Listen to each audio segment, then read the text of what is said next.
Good morning, everyone. It's glad to see so many faces here today in the Rotunda for a very interesting topic of new opportunities for local energy and communities in the digital age. My name is Veronika Murzynová, and I will be the guide for the next 45 minutes. And I have with me today Mr. Tobias Gotthardt, who is a State Secretary at the Bavarian Ministry of Economic Affairs, Regional Development and Energy. Welcome. And Mr. Gerhard Meindl, who is a co-founder of a very successful consulting and service company, SGET, Energy Systems GmbH, and also head of research projects at SVV Wunsiel GmbH, and he will be telling us something about Wunsiel later in our panel. Can I just have the time, please? Just so that we start the timer for us. Thank you. And we will start with Mr. Gotthardt telling us something about Bavarian energy, digitization, whichever topics come to your mind. The floor is yours. Yes. Yeah, thank you. And first of all, thank you for the opportunity to speak here today about the new opportunities for local energy production and energy systems or networks. And first of all, I have to say that I'm honored to be here as a Bavarian state government representative.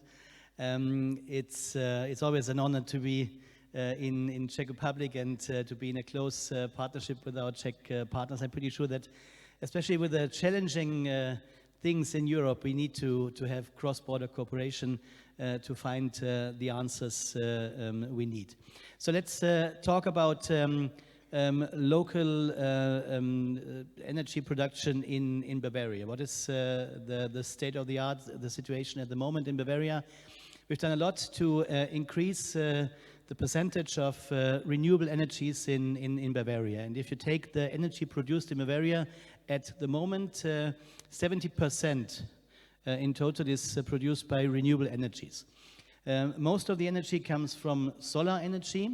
If you take the number of installed sites and plants, we have 1.2 million energy small and medium-sized energy plants in Bavaria producing, meanwhile 25 gigawatt of energy at the top. There you can imagine that it's a huge amount of energy we are producing only by sun. Just to compare it with the middle of the energy use in Bavaria, we have 14 gigawatt middle of use in Bavaria. So you can imagine that if you have this number of energy plus wind energy plus biomass energy plus water plants, there's a lot to handle. And if you want to handle the energy, you need a functioning energy system. And this is what I'm saying all the time now in the debates. It's not only about putting new energy sources into the grid. It's also to have a functioning system behind. Because as a strong economic and industrial region, we need safe energy. We need a high quality energy in the grid, and this can only work if you can control the mass of energy coming in. Therefore, we are doing a lot to stabilize the system. And if you want to stabilize the system, on the one hand, you need to invest a lot into the grid. You need a lot to invest into the hardware of the grid. That means to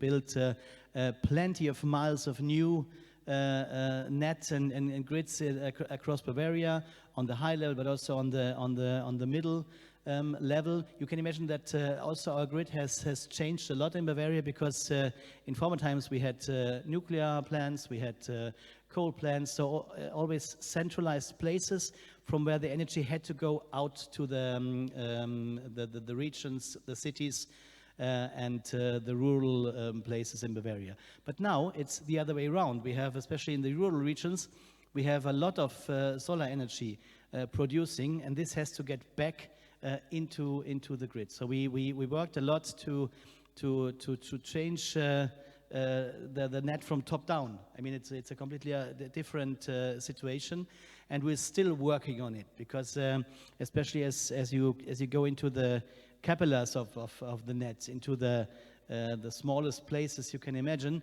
then you have to invest a lot to rebuild this. And if I take only the number of the Bayernwerk, which is responsible for the whole, let's say, if you separate Bavaria into west and east, so the whole eastern side of Bavaria is covered by Bayernwerk, and only they have to build 40,000 kilometers additional of grid. So it's a lot to do, and it's not the only thing, because you also have to build a lot of new things to save energy. Therefore we have an own program in Bavaria investing in electrolyseurs. So we want to have in the end around 70 electrolyseurs across Bavaria, just to take the top of the energy where we have too much, and not to stop windmills or to take solar energy from the net, but to put it into hydrogen and to save it in our region. But we also need to have a lot of huge battery packages in the net. So therefore we have two kinds of battery packages.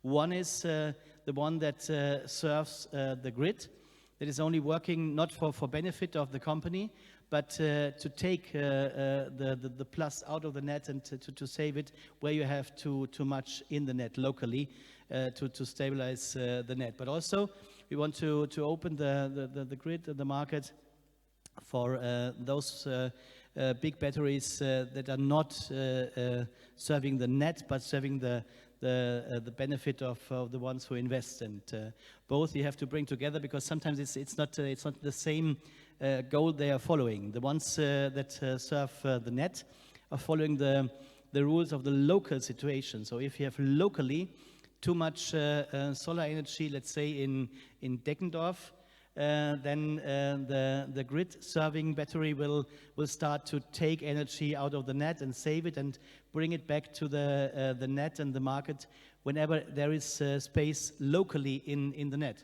But the market-orientated battery will do a little different, work a little different. They also take energy from the net when there's in total too much in the net, because then you have a low price.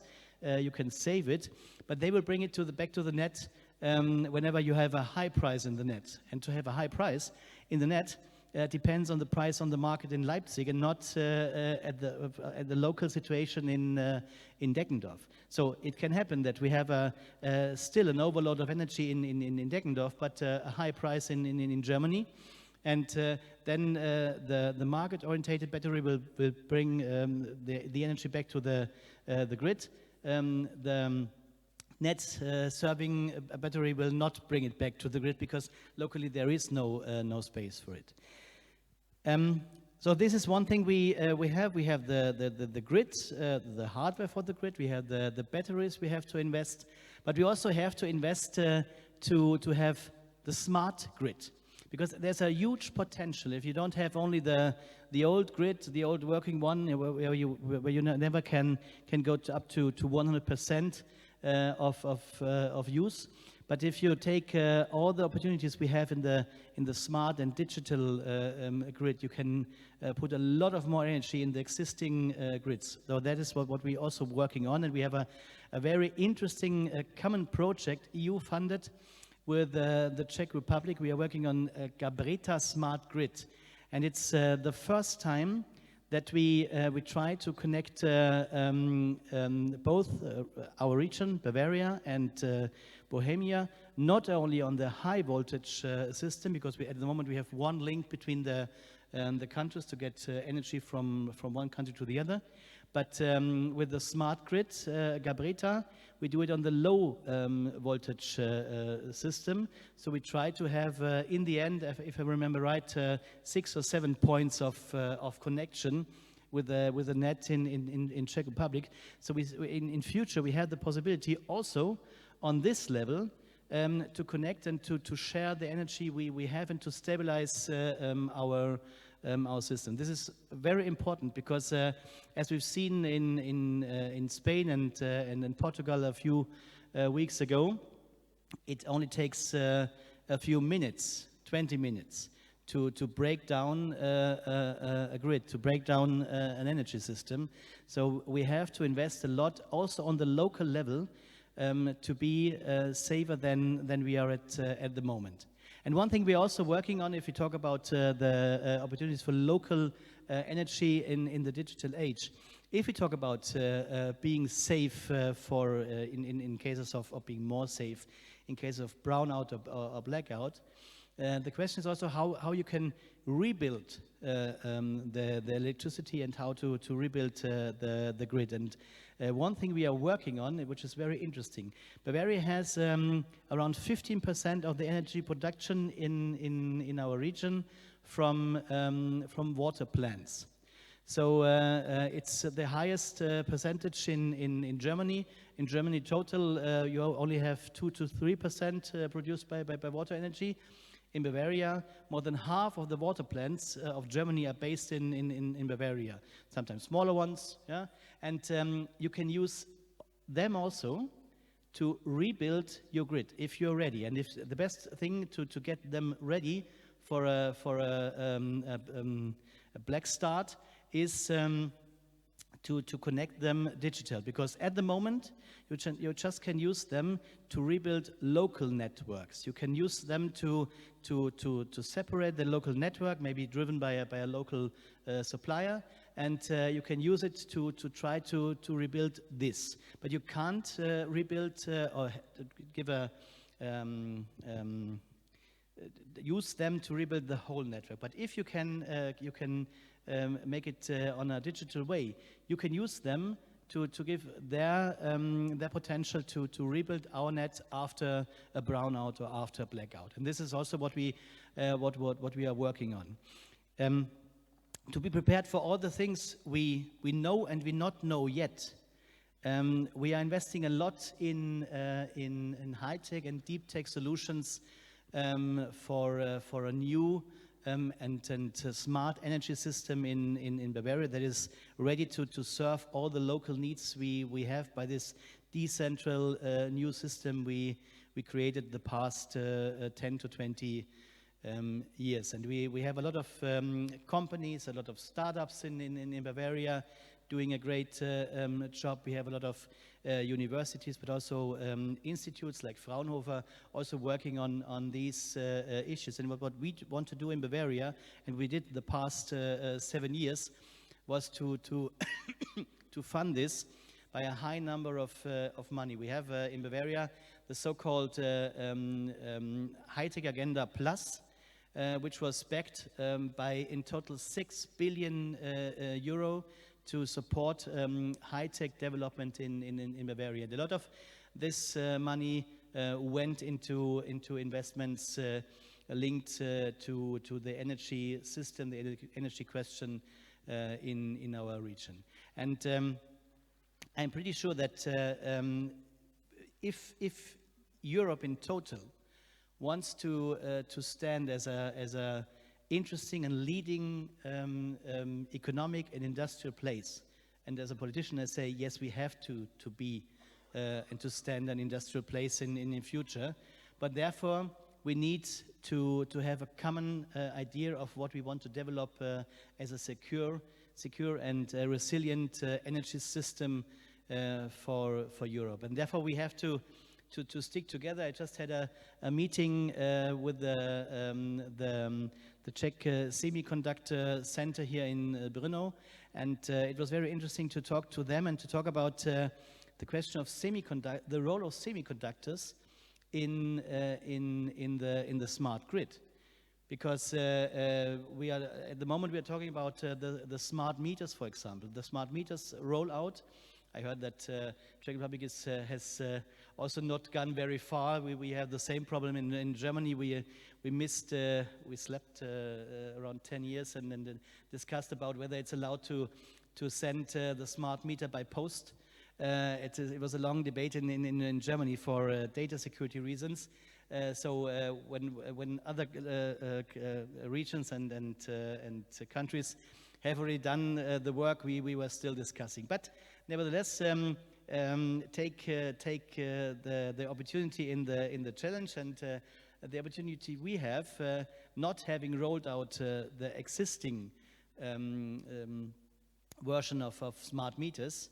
We can try to develop the next generation of smart meters. We can try to get as soon as possible to an AI controlled smart meter that is really a wise one and that can help us much more to deal with all the challenges we have in this decentralized system.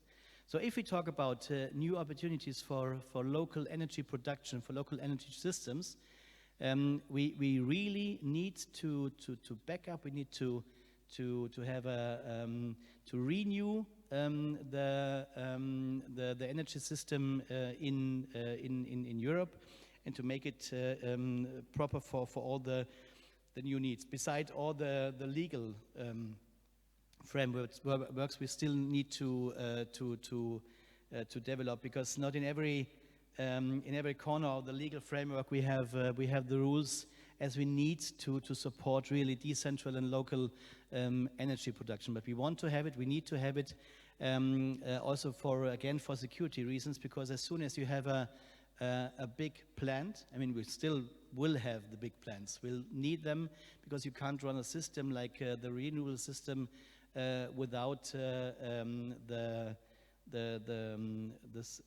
plants that are reliable in the whole system. So what we are talking about in Germany, for example, only in Bavaria, we want to build around 6 gigawatt of gas plants, because we see that we need them. And our plan is to stick to hydrogen plants. But at the moment, we have the problem that the hydrogen plants are not available on the market, not so fast as we need them. And we need minimum 4 to 6 gigawatt soon, very soon in the system. So we will build together with the federal government the 4 to 6 gigawatt of gas plants in the conservative form, just to be safe and to have the plants there, and then on this basis to develop more and more our percentage of renewable and decentral produced energy. So in total, just to conclude, because I said I will not talk 50 minutes, I just give an impression of what we are doing in Bavaria.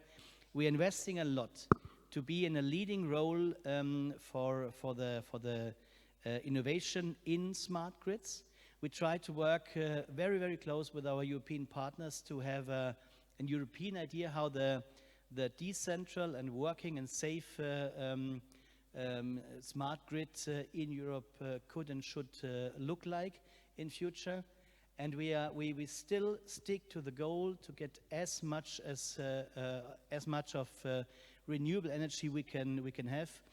By the way, we also try to do this in cooperation and in acceptance with the people around, because you can't, and I know this also from the debate from the Czech Republic, you can't build huge solar plants, you can't build windmills without the acceptance of the people around. So what we try is to make them, let's say, partners in crime. Yeah, you know, we want to build windmills with the people. So you can spend money into the windmill. You can get money out of the windmill, and as soon as you get money out of the windmill, as a local community or as a neighbor, you have a completely different view on the windmill, because as soon as it's turning around, you don't think, oh my God, there's a windmill turning around. You think, hey, the windmill is turning around, I get money from this. So this is what we try.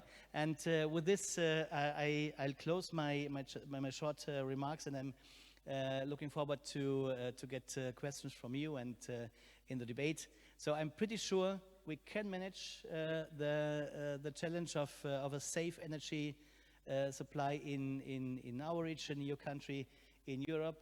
But we really have to think in a functioning and a holistic energy system that works. It's not about puzzles. It is the whole system we need. Thank you.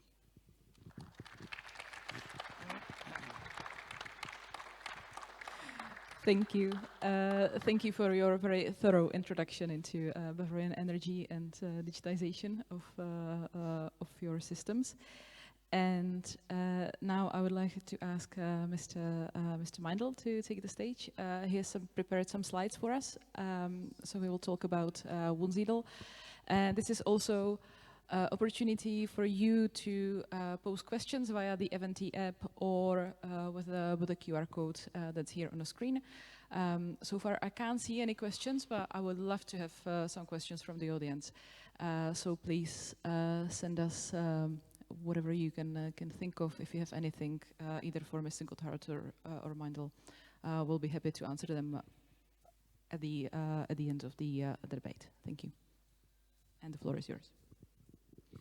Hello, welcome to the rural maker space in Woonsiedel. For all those that never heard about Woonsiedel, it's a tiny little town in the northeastern part of Bavaria, very close to the Czech border, very close to the Thuringian border.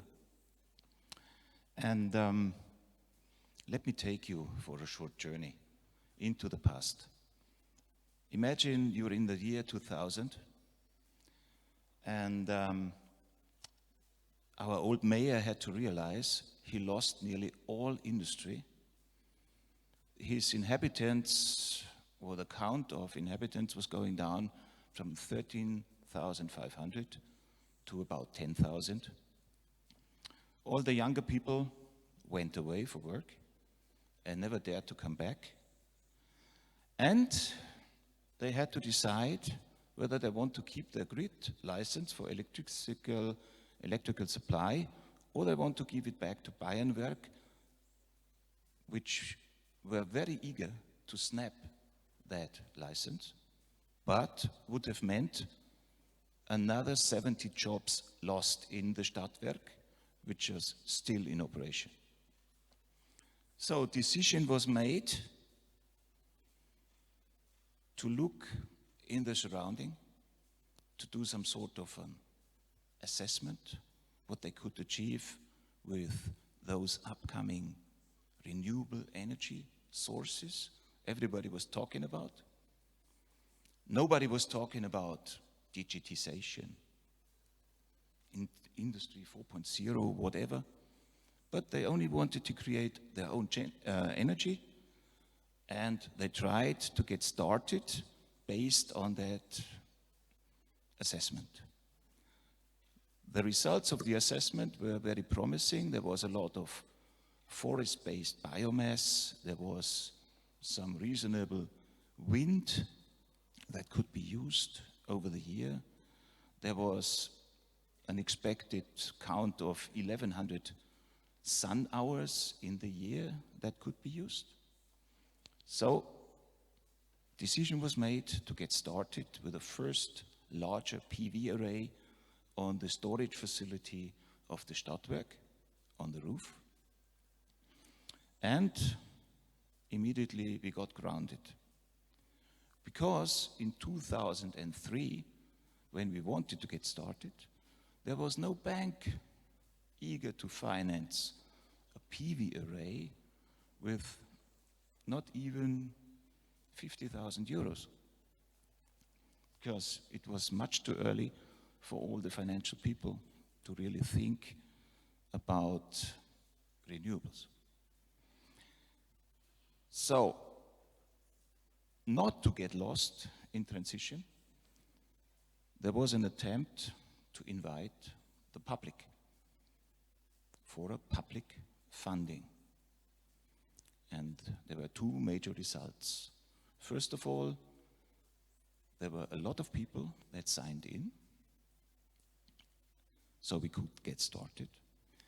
And second, there were so many people that it was oversigned 3 times, which meant we can continue to build other assets as well. So now a little time frame. You can see that we had to deal with a lot of issues.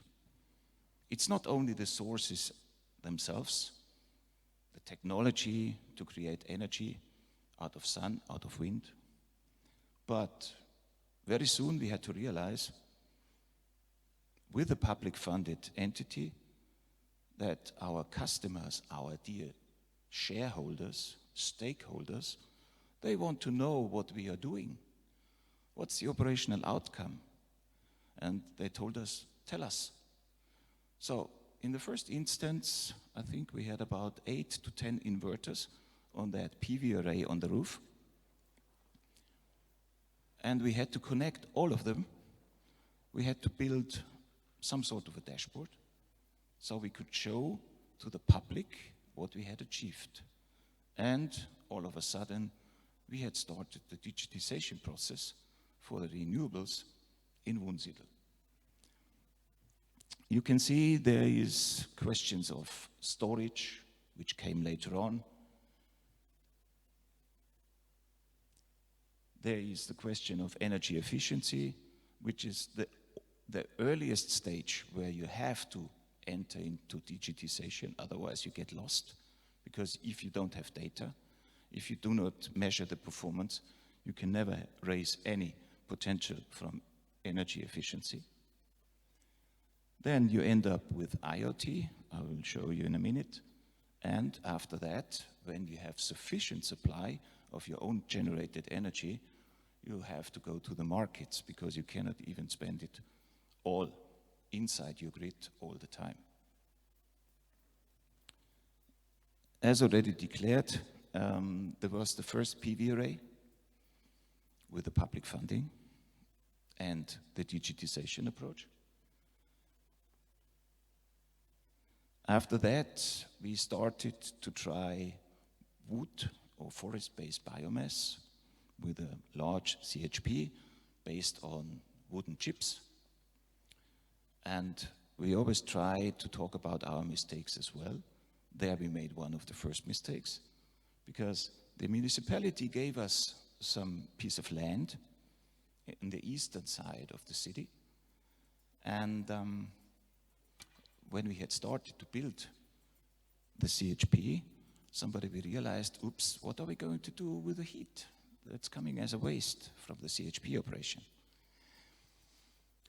And then we realized we are the natural gas supplier in the eastern part of the city.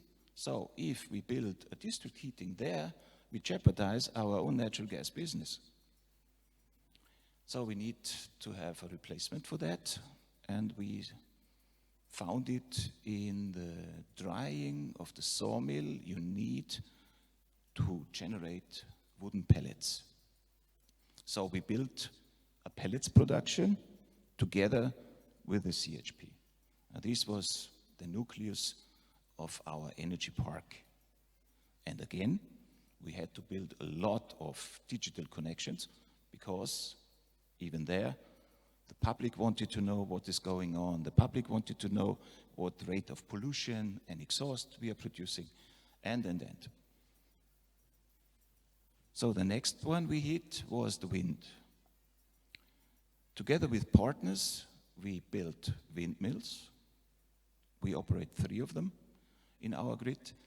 And as already explained before, we tried to get our inhabitants as investors.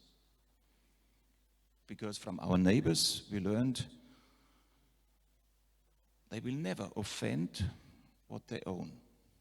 So we created funds with partners and invited all our inhabitants to become stakeholders. Then, all of a sudden, about the year of 2010, Siemens got interested in what we are doing around the renewables. There was a division in Siemens in those days that was dealing with renewables. They paid us a visit. They invited us to join R&D projects with them. To be honest, none of the applications we did together with Siemens in those days was successful. So the research people went away, but the renewable people stayed. And when the Siemens board decided, oh yes, let's go for a huge battery, bring it to the market, they decided to have 3 demo sites. One was the small city of Haßfurt, one was Wunsiedel, and the third one had to be Munich, where the headquarters of Siemens is located. And the good thing is, they built it. Our CEO, being an electrical engineer himself, was heavily involved when they did the parameterization of the steering box. And he had his own wishes, because he wanted to have safety from the operation of the BESS, of the battery energy storage system. And he wanted to have safety for the grid operation as well. So he told the Siemens guys, please, take care. If there is some disturbance in the frequency, make the battery, cut us off from the upper layer of the grid, and prevent us from falling black. To take it short, it works. We had 2 incidents in the last 2 years where there was a big disturbance in the upper layers of the grid, and the battery worked perfectly. So, sorry guys from Bayernwerk, you were black, we were bright. And we hope we can maintain this in the future. And someday, when the board of Siemens looked into the records, they realized, oops, now we are in 3 years business. And they asked the salespeople, how many of the big BESSes did you sell? And they said, 0. So board took a decision, 3 years, the moving hockey stick, no return on investment, out of the business, immediately. So we get a phone call, or our CEO got a phone call. Do you like the battery? Would you like to own it? He said, sorry guys, I don't have the money with me right now. It was a huge amount. And then 2 weeks later, he got another phone call from Siemens, but from another department. It was the Siemens finance department, because they had realized, okay, we are not in that business any longer, but it's still a Siemens battery. Let's maintain the operation. So they gave us an offer we couldn't offend. So now we own the battery. And together with the battery, we had another big player coming along. I think some of you have heard about German pellets and that huge problem we had with their business model, because they were shareholders in our first approach with the pellets production. And shortly before Christmas, don't ask me for the year, but it was shortly before Christmas, their business model smashed. They immediately vanished out of business. Our CEO had a really hard time because he had a big hole in his investment, until he got another phone call from Munich, from a small company called BayWa, one of the biggest players in the agricultural market in Germany. And they said, okay, they are out, we step in, have a nice and cozy Christmas. So from that day, BayWa was on board, everything went well. BayWa is doing the sales, we are doing the operation. And the decision was made to enhance the business from 35,000 year tons of pellets to 185,000 year tons of pellets. So we built a new plant, a very big one. which contains 3 very large CHPs with 4.5 megawatts each, which is a huge boost for our grid. I need to tell you about our grid. I nearly forgot. When we went down to 10,000 inhabitants, we had a maximum grid load of, let's say, 16 megawatts on a working day.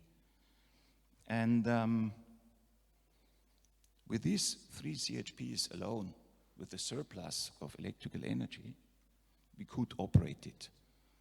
The good thing was, it was not only the CHPs, it was the windmills, it was the PVs, and all the other stuff coming along, and a load of private PV. In the meantime, we have achieved a level of 1,200 private PV arrays.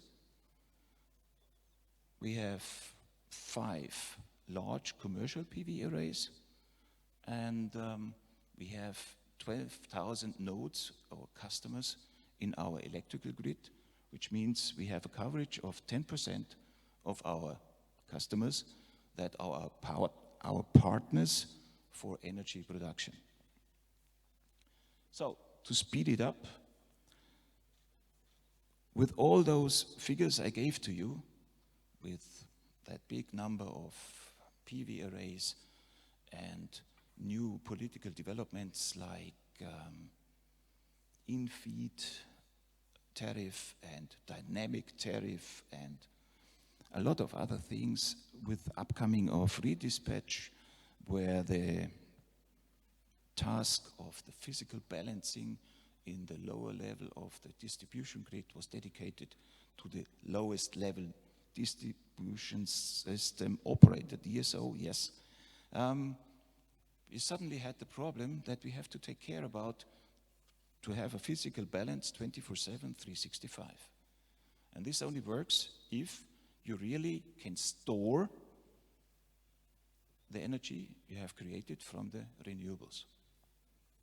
The good thing is, with that 10 megawatt hour battery of Siemens, we had a jump start for the physical balancing. Meanwhile, we have created, or we have invested in another huge battery in the neighborhood, which has a capacity of 200 megawatt hours. We own and use 10% of it, and with all this together, we can really prove we are in the green energy 365 in the year.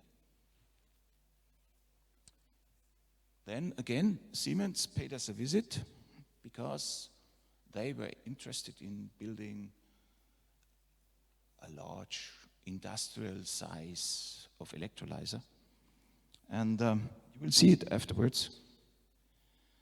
Yes, we agreed. We formed a company because all those investments we had to take on the SWW side, we could not take on our own. We needed partners. So we started to form companies with our technology partners, maybe with our customers, with our inhabitants. And with those private-public partnership companies, we are now operating all the larger units that are in the energy park or scattered around the city of Unsere in some villages on the outskirts. Talking about distributed system always gives a problem because you have to steer all those units. For steering, you have to measure them. After that, you have to monitor them, and then you have to make them more efficient. And it's an ongoing circle all the time. So again, Siemens approached us and offered us to help us to create a system. You see the name down there. It's not there yet, but they are working on it. After that, we had to realize, oops, we had strong grids, because when our CEO took over, he was very young. That was about 1998. And he had to realize that he has to refurbish the whole grid, all the main cables. And the good decision he took was, copper is cheap, so please, create every cable we need, 3 times the size that we needed in 1998. So we could easily live from that copper reserve in the past, but now with those 1,200 scattered units of PV, there is some, let's say, parts of the grid that run into problems already.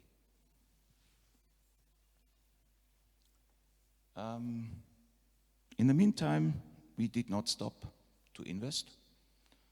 And I finish this one and come to some examples afterwards.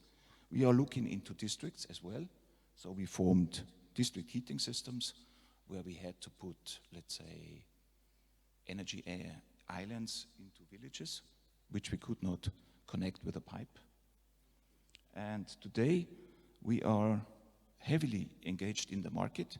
We have become a full BRP in January of this year. And together with one intraday trader and one day ahead trader, we are now doing our full business, fully responsible ourselves. So our masterpiece, you can see it's our energy park. That big blue animation in the left foreground is no longer an animation. And in this picture, you have everything which is contained in our energy system. If you look to the horizon, you have the bright sun. If you look underneath the sun, you have the silhouettes of the windmills.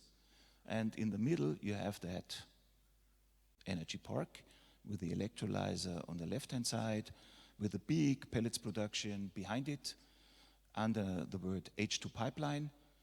Then where O2 pipeline is written, there is another hall which is now populated with 6 more CHPs on pellets. And we take the O2 out of the electrolyzer and bring it to our wastewater treatment plant and do a 4th step of cleaning without any chemicals by just inserting oxygen. You can see the features of the electrolyzer and what it can produce. This is half of it, what we built it for.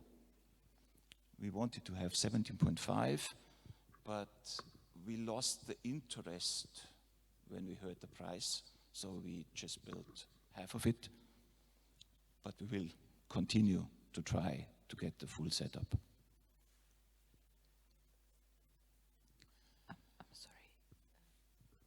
And what we achieved locally, we now bring to the region. So we started to think big, and we have formed a company called Sinop. It's a crazy name. Zukunftsenergie Nordostbayern, for all those that are familiar with Bavarian or German.